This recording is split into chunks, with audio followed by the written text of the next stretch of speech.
You no longer notice your hands. Not in this world. Not in the clean, bright, antibacterial world you inhabit now.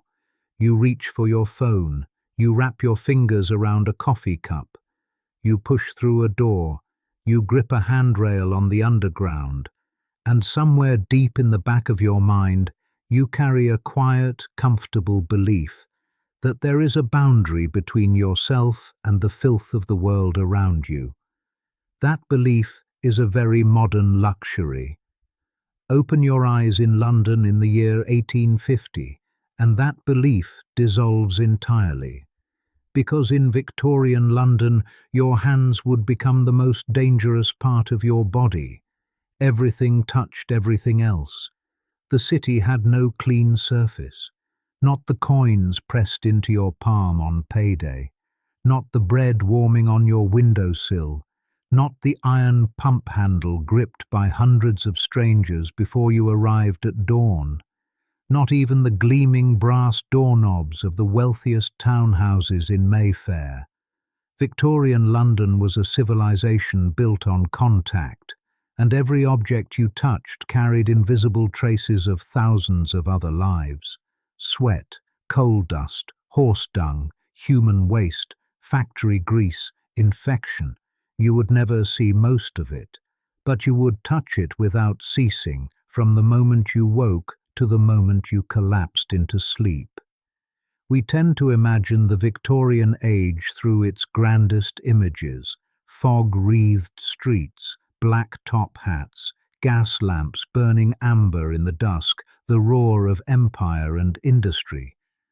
But the reality of daily life was something altogether more physical, more intimate, more uncomfortable, sticky, damp, greasy, contaminated. Your fingers would blacken from soot before breakfast was finished. Your coins would smell of metal and something sour beneath. Public railings left smudges on gloves that no amount of rubbing could fully shift. The Thames coated entire riverside neighborhoods in an invisible film of moisture, carrying industrial waste and sewage particles through the very air. And nobody fully understood why people kept falling ill. Because the germ theory of disease had not yet conquered the human imagination. The danger was not believed to live on surfaces. The enemy had not yet been named. And yet the entire city was covered in it. Tonight, we do not walk through Victorian London by what people saw. We walk through it by what they touched. The first thing you would notice is not any single object. It is the texture of the city itself. Everything feels coated. Everything carries a film. London in 1850 burned coal on a scale that is genuinely difficult to comprehend today. Factories burned coal. Homes burned coal.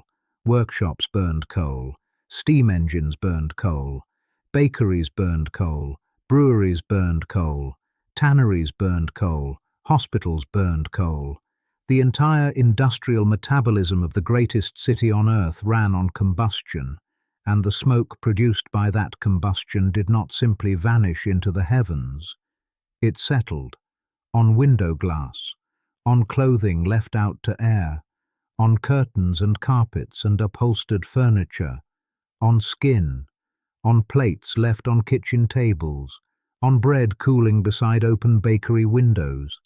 A fine, dark, persistent residue slowly gathered over nearly every exposed surface in the city, hour by hour, day by day, without ceasing.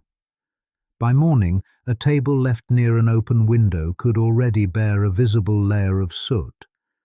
White gloves turned grey after only a brief walk outdoors.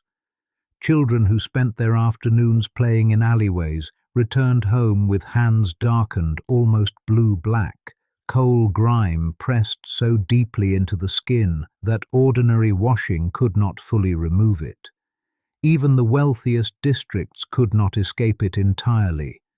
Victorian household servants spent astonishing proportions of their working lives cleaning soot from furniture, stair rails, looking glasses and silverware. not because houses became dirty once a month, but because they became dirty every single day without exception. You might wash your face in the morning and find black smudges on your cloth again by noon. And here is the strange and deeply human thing about it. People became used to it. Humans normalize their environments with terrifying speed. A modern visitor transported to Victorian London would recoil from touching a windowsill, a banister, a street vendor's cart. But a Victorian resident barely registered it. The contamination became background texture, like damp weather, like the smell of the river, like existence itself. The dirt was not seen as dirt anymore. It was simply the city. Now imagine receiving your wages. A foreman presses a few coins into your palm at the end of a 14-hour shift. Cold metal, heavy, slick from circulation. Victorian money passed through hands you would not wish to think about too carefully. Dock labourers, factory hands, fishmongers, butchers, sick children, street beggars with open sores, sewer workers fresh from below, coal carriers whose palms were permanently blackened. Those same coins fell regularly into mud, into horse dung, onto tavern floors soaked with spilled ale and tobacco spit, and then returned immediately into daily circulation, because nobody sanitized money, and the concept of doing so would have struck most Victorians as faintly absurd. Many workers carried coins loose in fabric pockets, already saturated with sweat and coal dust. Others stored them inside boots, beneath apron strings, tucked into stockings, or wedged under damp bandages. Street sellers licked their fingers habitually while counting change and handling food in the same motion.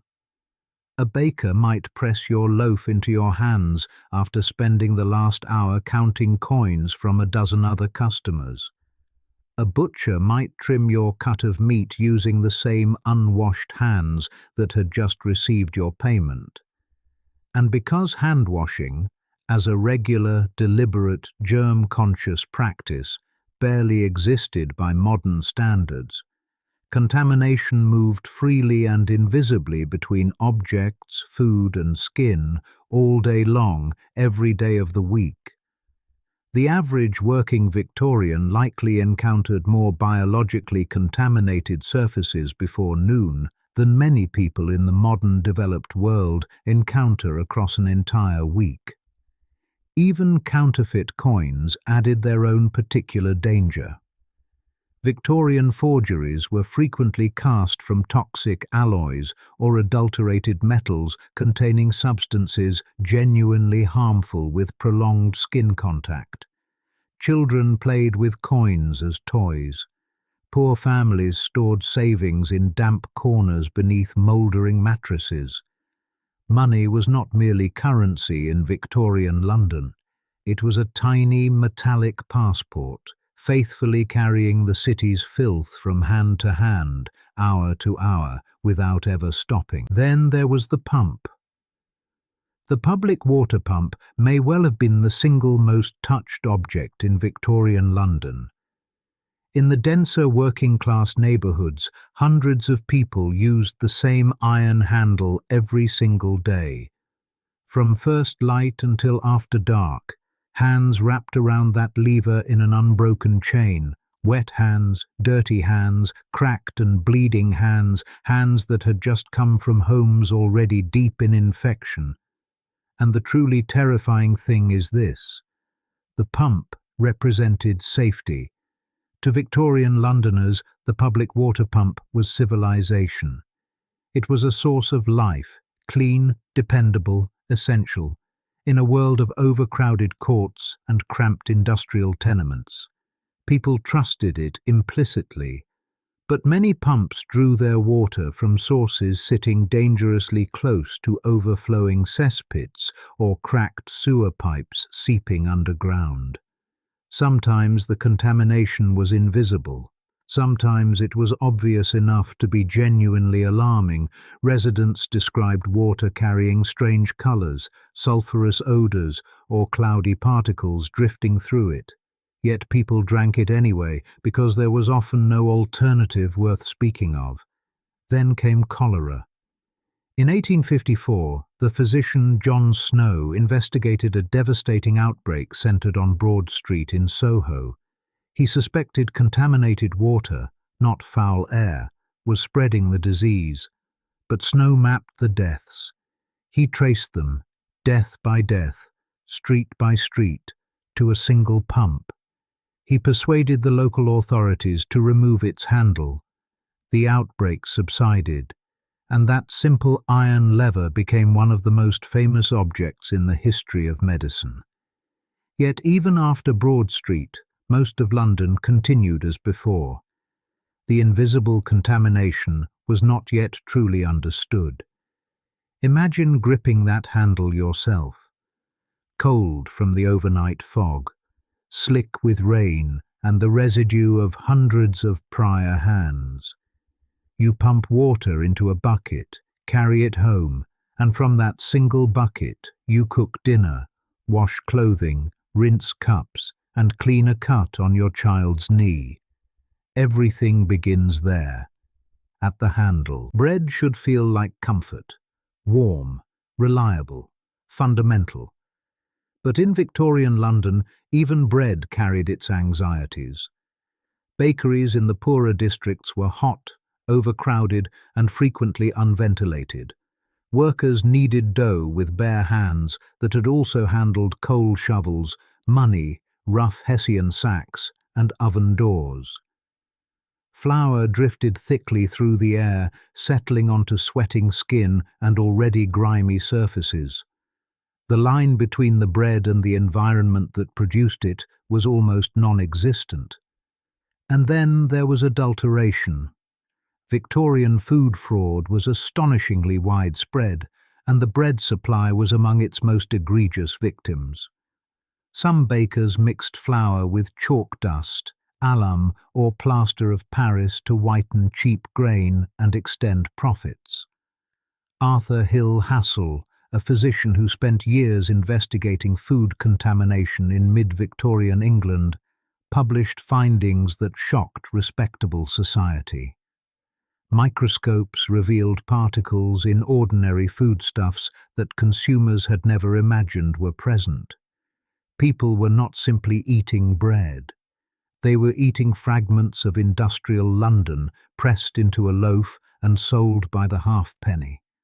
And because most working-class homes lacked any proper means of sealed storage, bread sat exposed, to soot drifting through windows, to insects, to the damp that seeped through unplastered walls, to rats that moved freely through tenements after dark.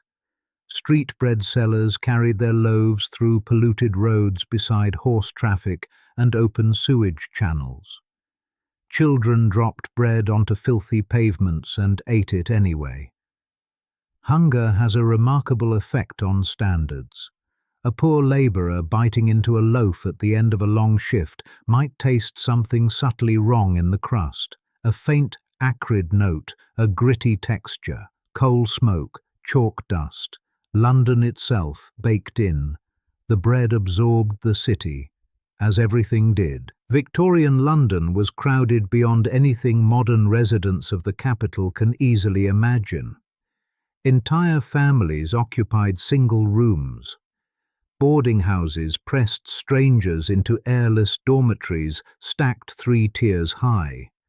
Factories packed workers shoulder to shoulder in long, unventilated sheds. And all these people touched the same surfaces with relentless repetition. Door handles, pub counters worn smooth by decades of elbows, church pews shared by the congregation week after week, factory safety rails slick with grease and condensation, shared wash basins in rooming houses, stair banisters polished to a dark, rich gleam, not by furniture polish, but by the passage of thousands upon thousands of hands. The city was tactile in a way that modern cities, with their sealed interiors and sanitized public surfaces, simply are not. You could feel how many people had passed through a place. Modern office buildings are cleaned nightly by invisible teams. Victorian public spaces accumulated their grime across astonishing stretches of time.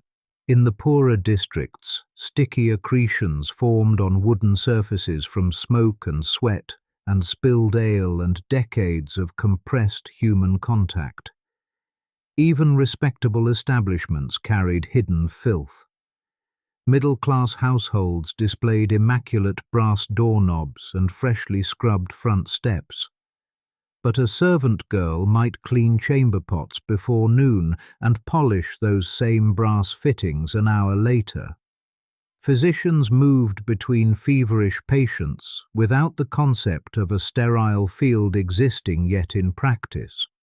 Barbers reused their razors on customer after customer.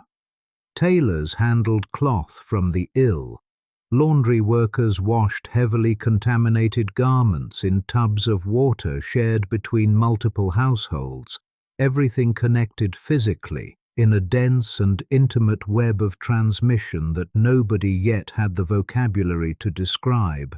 And because London was humid and coal-smoked and perpetually damp, surfaces rarely offered the reassurance of dryness. Wood swelled with moisture. Iron railings felt clammy to the touch. Wallpaper absorbed the smell of cooking, tobacco, coal smoke, and the sewage odour drifting up from the streets below. To touch the city was to inherit something of everyone else who lived inside it. The River Thames was not simply a river, it was London's bloodstream, and its sewer, and its highway, and its dump, all at once, without contradiction. Victorian London poured its waste into the Thames on an industrial scale: human sewage, factory chemicals, the remains of animals from slaughterhouses along the banks, industrial dyes in brilliant toxic colours, tannery effluent, the drainage from hundreds of thousands of overcrowded dwellings, all of it entered the water. Workers along the river touched contaminated water as a matter of daily routine. Dock labourers handled cargo ropes darkened and softened with river sludge. Mudlarks, often children, waded into the shallows and searched the riverbanks with bare hands. River watermen gripped their oars without a thought for what coated them. During dry summer months, the situation intensified. In 1858, this reached its notorious extreme, the Great Stink. The heat and the catastrophic pollution combined to produce an emanation from the Thames so overwhelming that Parliament itself could barely function. Curtains were soaked in lime chloride in desperate attempts to filter the air. But the smell was only the visible symptom of a far deeper problem.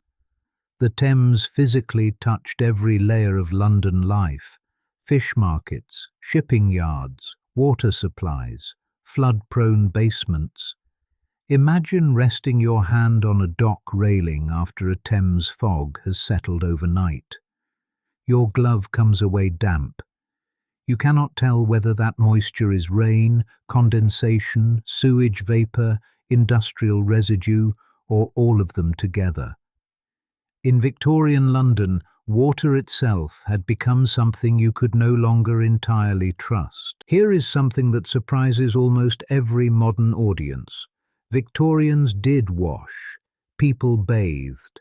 Soap was manufactured and sold. Personal cleanliness was, at least in aspiration, a virtue. But they did not wash the way we wash, or for the reasons we wash. Hygiene practices varied enormously with class, income, and proximity to clean water. Many working-class homes had no easy access to hot water beyond what could be heated over a fire in small quantities. Workers finishing exhausting shifts often chose sleep over washing. Some families reused the same washwater several times. First a man, then his wife, then the children. And crucially, people did not yet understand microscopic contamination in any meaningful sense. If your hands looked clean, they were assumed to be clean. The invisible world remained invisible. Physicians spread infection between patients without knowing they were doing so. Before Lister's antiseptic methods gained acceptance, surgical instruments and hands carried contamination directly from one body to the next. The connection between a contaminated surface and a subsequent death was rarely drawn clearly enough to act upon. Victorian London functioned inside a vast, unseen ecosystem of transfer. Touch was transportation, and this perhaps is the most unsettling realization of all. Nobody felt especially unusual inside it, because they had never experienced anything else. The contamination was not the exception to life, it was simply life. Would you have survived it? Not physically. Probably yes, as millions did, but psychologically. Human beings adapt to their environments with a speed and thoroughness that should give us pause. Unpleasant smells fade psychologically through repeated exposure, a neurological mercy called habituation. Textures that would initially repulse the unaccustomed hand become, within weeks, simply normal.